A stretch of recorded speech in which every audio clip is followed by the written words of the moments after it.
외신에 보도된 우리 모습 살펴보는 밖에서 본 한국 코너입니다. 국제문제평론가 인문결연구소의 임상훈 소장 어서 오십시오. 네, 안녕하십니까. 오늘 어떤 소식 살펴볼까요? 지난주 문재인 대통령의 중국 국빈 방문이 있었지 않습니까? 그 관련해서 국내에서 이슈가 좀 이 특정한 방향으로 흘러가는 것 같아서 오늘 외신들 특히 중국 언론들의 시각은 어땠는지 한번 살펴보려고 합니다. 중국도 보도들 많이 했죠, 다. 네, 많이 나왔습니다. 뭐 지난주 이 시간에도 이 문재인 대통령의 방중 관련해서 중국 언론들이 어떤 보도를 하고 있는지 전해드렸는데요. 대통령의 방중 하루 전이었기 때문에 중국 언론들이 한중 정상회담을 앞두고 어떤 기대, 그다음에 어떤 예상을 하는지 전해드렸었습니다. 지난주에 그랬죠. 네, 그래서 간단히 정리해드리자면은 지난 정권하에 전격적인 한반도 사드 배치로 인한 한중 양국 관계의 급냉, 이를 새 정부에서 어떻게 풀어낼 것인가, 이게 이제 이번 한중 정상회담에서의 가장 큰 이슈였었죠. 그리고 그 다음에 한중 관계의 미래라고 할 수 있는 경제 무역 협력. 그렇죠. 그래서 이제 어떤 성과가 나올 수 있을 것인가, 이게 이제 중국 언론들의 그 반응이라고 정리해드렸는데, 뭐 이 당시에는 그 국내 언론들도 큰 차이가 없었죠. 네. 근데 대통령의 방중 일정이 끝난 후에 다수의 한국 매체들을 보면은 중국이 이번 대통령 방중 이후에 사드 문제에 대해서 어떤 이해를 달리 했는지, 아니면은 과연 중국 측이 한국의 입장 설명과 관계 정상화 의지를 이해를 했는지, 공감을 했는지, 그래서 향후 한중 관계가 다시 건설적 방향으로 복원될 가능성이 있는지, 이런 문제가 과연 나왔을까? 이건 좀 뒷전으로 밀리는 건 아니었는가? 반면에 뭐 대통령이 혼자 밥을 먹었는지, 뭐 누구랑 먹었는지, 중국 왕이 외교부장이 대통령의 팔꿈치를 만졌니 어쩌니, 뭐 이런 거, 이런 쪽으로 이 아까운 지면 전파가 집중이 되는 것 같아서 이게 시급한 외교 현안을 해결하기 위한 중국 방문이었는지, 무슨 그 한류 스타의 팬미팅 방문이었는지 좀 헷갈리는 그런 보도들이지 않나 생각이 됩니다. 국내 보도의 문제점을 좀 지적해 주셨고, 자, 중국 언론들은 그러면 먼저 사드 배치 이후에 급냉해진 양국 관계 복원됐다? 안 됐다? 어떤 보도를 합니까? 그 중국 언론들이 이번 그 한중 정상회담의 즈음에서요, 그 양국 관계 복원에 대한 기대 숨기지 않았다 말씀드리지 않습니까? 그 홍콩에 본사가 있는 중국 평론통신사라는 통신사가 있습니다. 지난 11월 30일 암흑기를 지나온 한중 관계, 해빙의 실질적 서망이 열렸다. 호회 공영의 큰 방향을 향해서 손잡고 나가기 시작했다, 이렇게 표현을 하면서 이번 한중 정상회담에 대한 기대를 숨기지 않았었고요.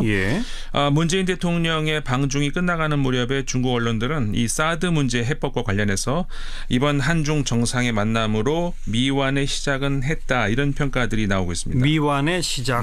그러니까 중국 공영 CCTV가 그 12일자 방송을 통해서 이번 문재인 대통령의 방중, 중국 방문의 의미를 한 양국 수교 25주년의 즈음에서 의미가 남다르다. 특히 양자관계, 또 경제 무역 협력, 한반도 정세, 이런 분야에서 양국이 다수 공감대를 형성했다, 이렇게 평가를 했습니다. 그리고 문재인 대통령이 그 200여 명의 재계 핵심 인사들을 대동한 것에 대해서 한국이 중국의 발전을 인정하는 의미가 담겨 있는 방문단이었다, 이런 평가를 했습니다. 또 다른 언론들도 좀 소개해 주시죠. 그 북경 청년보 16일자 보도에서요, 이번 문재인 대통령의 방문은 사드로 인해서 손상된 한중 관계가 새로운 장을 열어가고 있음을 보여주는 것이다, 이런 이제 평가가 있었고요. 이 글의 필자가 누구냐면은 이제 지금 중국 블로그 연합 총재 직위 있는데 그 마쇼우린이라고 전 그 신화사 기자 출신입니다.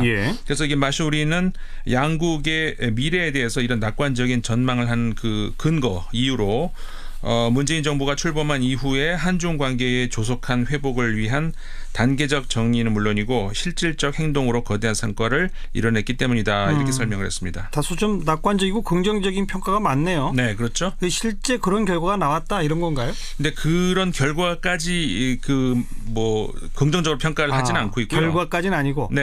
그래서 이제 아까 제가 이제 미완의 시작이라는 표현이 이제 등장을 했던 건데, 그 중국 언론들은 일단 양국 관계 복원을 위한 첫 단추는 끼웠다. 그러니까 앞으로는 이걸 어떻게 실무적으로 채워 나가느냐가 남았다, 이렇게 이제 보고 있다는 거거든요. 그러니까 다시 말하면은 앞서 그 중국 평론통신사의 평가대로 한중 관계가 1년 3개월의 암흑기를 지나서 그 해빙의 기회를 맞았다는 건데요. 여전히 할 일은 많이 남았다 이런 평가입니다. 네. 그 16일자 중국 신경보에는 그 지린대학의 순싱제 국제관계학 전공 그 교수의 그 기고문이 실렸는데요. 네.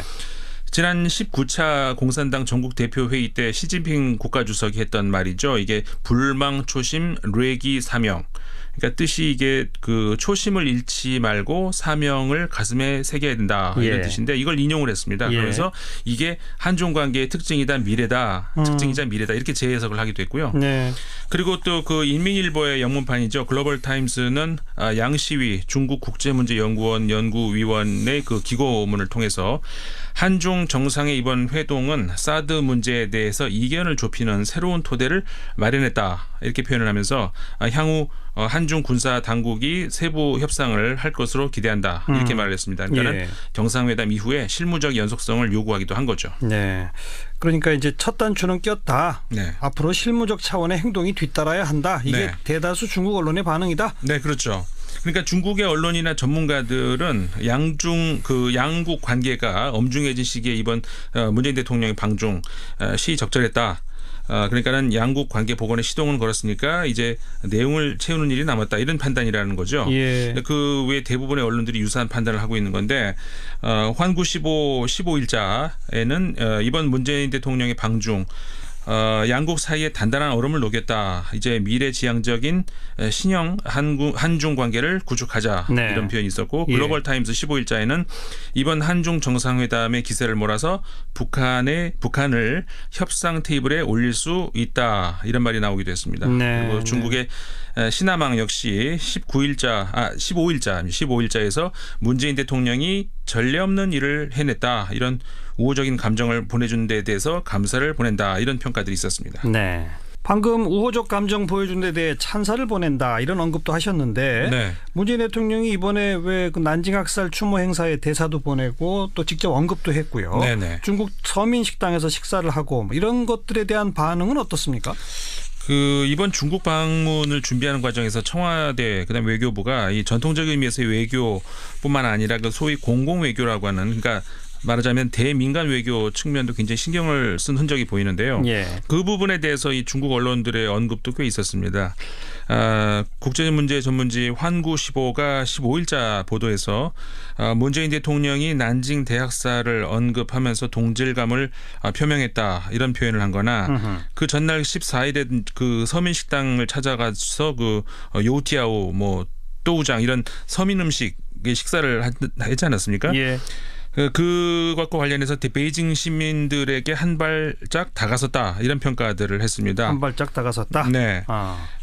현지 소식들을 보면요, 그 국내 언론에서 말하듯이 중국 정부가 방치하고 대통령이 혼자 갑자기 식당에 가서 밥을 먹었다 이런 건 사실이 아니고요.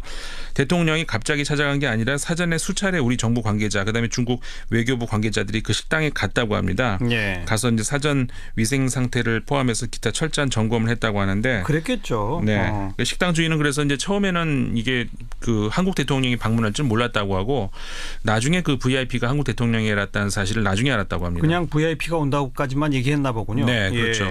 그래서 이제 문재인 대통령 방문 이후에 그 대통령 식사했던 그 메뉴를 그대로 만들어서 그 문재인 메뉴라고 이렇게 명명을 해서 판매를 한다고도 하는데 그 앞서 말씀드린 환구15에서 그 랴오닝 사회연구원의 류차오 연구원이 이런 인터뷰 내용이 이제 있었습니다. 문재인 대통령이 중국 인민들의 민심에 다가가기 위해서 준비를 많이 한 것 같다 이렇게 전하면서 이런 것들로 인해서 한중 관계 복원에 대한 자신감이 더 커졌다 이렇게 전하기도 했고요. 그러면서 환구15는 이를 문재인식 소프트 외교다 이렇게 지칭을 하기도 했습니다. 또 하나 이번 방중에 큰 주제가 바로 경제 무역 관련 부분 아니겠습니까? 거기에 대한 평가는 어떻습니까? 그 부분에 대해서는 이제 문재인 대통령이 리커창 중국 총리와의 회동 이것과 관련해서 이제 이야기들이 나오고 있는데요. 홍콩의 대공보는 그 16일 보도에서 문재인 대통령과 리커창 총리가 만나서 미래 산업 예를 들어서 인공지능이라든가 5G 그리고 빅데이터 이런 신흥 분야의 협력을 합의했고 바로 직후에 그 중국의 공무원에서 장수, 산둥, 광동 이런 그 삼성의 그 한중 그 산업 협력 단지를 조성하는 그런 내용의 문건을 공개했다 이렇게 보도를 하기도 했습니다. 예. 그리고 문재인 대통령의 방중에 앞서서 이제 지난주에도 말씀드렸습니다만은 그 대통령의 충칭 방문 두 가지 의미가 있다 말씀드렸었는데 네. 그 대한민국 정통성에 관한 문제 그러니까 대통령 자격으로 충칭 대한민국 임시정부 청사를 방문했던 것. 그다음에 또 하나가 이제 경제적인 중심축으로서의 충칭 방문이다 이렇게 말씀을 드렸었는데 그렇죠. 그와 관련해서 이제 15일자 중국망에 중국 사회과학원의 왕준성 아태글로벌 그 전략연구원 기고문이 있었습니다. 네.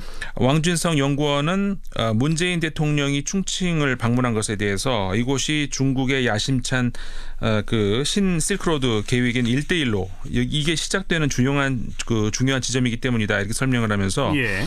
이거는 그 한국이 1대1로를 예의주시하고 있는 것을 강조한 것이라 이렇게 의미를 해석을 하기도 했습니다. 그렇죠. 그 왕준성 연구원은 이런 그 문재인 대통령의 목표가 중국의 적극적인 호응을 이끌어냈다면서 그런 의미에서 문재인 대통령은 예상 목표를 달성했다 이렇게 네. 평가를 하기도 했습니다. 목표를 달성했다. 네. 자, 그리고 기자 폭행 있잖아요. 네. 중국 언론은 어떻게 보도합니까? 참 이번 대통령 방중 중에 가장 아쉬운 흠이 그것 아니겠습니까? 예. 근데 중국 언론들이 그와 관련해서 보도를 거의 하지 않고 있습니다. 아이고, 보도를 아예 안 해요. 네, 물론 사고 직후에 그 환구시보가 책임이 한국에 있다 이런 논조의 보도를 한 적은 있었는데 예. 그것 제외하고는 거의 없거든요. 예. 그 국경 없는 기자회라고 있지 않습니까? 그렇죠. 매년 평가하는 자유 언론 지수라는 게 있는데 이 평가에서 중국은 북한, 시리아, 소말리아 이런 소수 국가들보다 약간 위에 그러니까 최하위권에 속합니다. 그렇죠. 예. 한마디로 중국이 가지고 있는 언론에 대한 철학 이게 글로벌 스탠다드에 훨씬 미치지 못한다는 얘기라고 할 수가 있는데 네. 취재를 하는 기자에 대한 태도나 인식 이런 게 우리가 가지고 있는 것하고는 아주 다르다는 얘기죠. 예. 그 취재 보도의 그 자유가 상상 이상으로 제한되어 있는데 이번에 그 불미스러운 사건도 그런 뭐랄까 그 철학의 부재, 그 인권 의식의 한계 여기서 나왔다고 봐야 되지 않는가 이렇게 생각이 듭니다. 예. 다만 아쉬운 거는 이번 폭력 사건에 대해서 기자에 대한 폭력이다. 대통령 지근거리에서 폭력이다. 이런 쪽으로 몰아가서 이제 마치 한국을 무시하기 때문에 이런 사건이 나온 것이다. 이런 인식이 일부 있는 것에 대해서는 적절하지 않다는 생각이 든다는 겁니다. 그러니까 한국을 특별히 무시해서가 아니라 기본적으로 언론 보도에 대한 인식이 없다. 네. 기자들에 대한 인식 자체가 좀 약하다. 보편적 인권에 대한 철학이 부재하다. 그겁니까? 그렇죠. 이게 요컨대 이번 사건으로 인해서 굴욕을 당한 거는 한국 외교 혹은 한국 언론이 아니라 바로 중국의 인권 상황이라는 거죠. 네네. 이 사건과 관련해서 영국 언론들이 이제 보도를 한 게 몇 개가 있습니다. 예. BBC 방송이 15일자 인터넷 보도에서 중국 측이 이 사건과 관련해서 관심은 표하지만 행사가 한국 주관 행사였다. 경호원들의 고용도 한국 측에 책임이 있다. 이런 입장이라고 전했고요. 그다음에 가디언 유력 일간지죠. 14일째 보도에서 이 문제와 관련한 중국의 언론 상황을 또 그대로 전하기도 했습니다. 네. 이 신문은 지난 2015년도에 있었던 그러니까 언론 자유를 외쳤던 한 사회운동가에 대해서 재판이 있었는데 그때 그 재판장 밖에서 폭력 사태가 벌어졌던 그 사실을 전하면서 아하. 그때 그 수십 명 경찰하고 마스크를 쓴 평상복 차림의 보안 요원들이 그 지지자들하고 외교관들까지 있었다고 하는데 그 기자들 이 사람들 몰아내는 과정에서 여러 명의 외신 기자들이 넘어졌다 이런 걸 그대로 전하기도 했습니다. 예. 그래서 앞서 말씀드렸던 그 언론 자유지수를 언급을 하고 있는데 제가 취재했던 그 수치와는 조금 다르긴 합니다만은 중국이 세계 언론 자유 지표에서 176위를 차지했고 중국 순위 아래에는 그 시리아하고 투르크메니스탄 두 나라밖에 없었다 이렇게 전하기도 했습니다. 그러니까 기자 폭행은 언론 자유, 인권 따라서 중국 국격이 훼손된 사안이다. 네. 그게 이제 가디언과 같은 유럽 언론의 해석이로군요. 네, 그렇죠. 결국 그러니까 이번 그 문재인 대통령의 중국 국빈 방문과 관련해서 뭐 외교적 결례 이런 논란 많이 나왔는데 사실상 잘 살펴보면 이 실체가 불분명하거나 좀 아니면 과장된 측면이 있다고 볼 수가 있을 것 같고요. 그러니까 이와 관련해서 외신들은 한국의 외교적인 결례 논란 이거 우리나라에서 이제 나오는 이런 내용들을 그대로 받아서 역으로 보도를 하고 있다는 거거든요. 예. 그러니까 이 현상과 관련해서 한 가지 또 지적을 하고 싶은 것은 한국이 스스로를 격하고 자해하는 이런 습성 이게 그 외신을 통해서 그대로 또 다시 표현이 된다는 이런 일이 많다는 사실을 좀 말씀드리고 싶거든요. 한 가지 그 예가 있습니다. 그 우리가 스스로 그 고래 싸움에 새우등 터진다는 속담 있지 않습니까? 이거를 가지고 스스로 많이 인용하죠, 이걸. 네, 그러니까 그걸 건데 우리 운명에 결부해 가지고 한국 운명을 새우에 비유하는 일이 많다는 거 아니겠습니까? 네네. 근데 그렇게 되고 나면은 외신들은 이걸 그대로 받아서 한국을 다시 새우로 표현한다는 겁니다. 우리가 그런 속담을 인용하니까. 네. 그러니까 마치 그 저는 이 생각이 들어요. 그 코리안 패싱하고도 이제 논란하고 비슷한 문제라고 할 수가 있는데 한국이 코리안 패싱을 말하기 때문에 외신들이 이걸 또 그대로 받아서 보도를 한다는 거거든요. 네네. 이게 최근 15일자인데요. 홍콩의 그 에이저 타임스, 그러니까 아시아 타임스 여기 실린 한 기고문에서도 한국의 이 고래 싸움에 새우등 터진다 이 속담을 소개를 하면서 한국을 그대로 새우로 일컫고 있습니다. 아이고.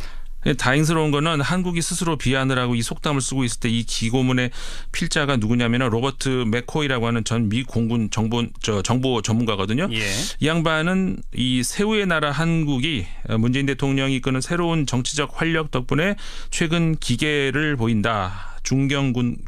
중견국으로서 비상하고 있다 이런 평가를 하기도 했습니다. 우리가 우리 스스로를 너무 좀 비하하거나 불필요한 논란을 일으키는 것이 역으로 외신에 보도된다. 그것이 우리한테 또 어떤 영향을 미칠까까지 생각해 보자. 그렇죠. 그 말씀이군요.